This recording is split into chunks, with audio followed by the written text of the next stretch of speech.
Hari ke-6 pelaksanaan kejuaraan nasional terjun payung Kasau Cup di Lanut Atang Sanjaya, Bogor, Jawa Barat, persaingan masih sangat ketat.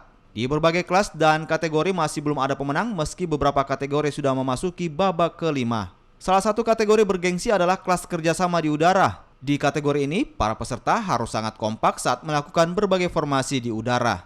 Selain itu, kategori ketepatan mendarat beregu putra dan putri juga cukup mendapat atensi. Cuaca Bogor yang berawan dan berangin menjadi tantangan tersendiri bagi para atlet.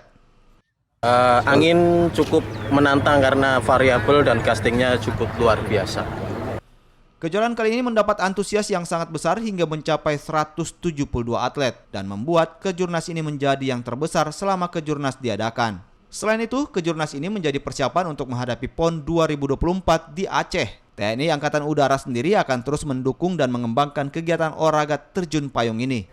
Terus kita dukung baik di daerah maupun nanti di pusat dan bersama nanti pelaksanaan prapon dan pon.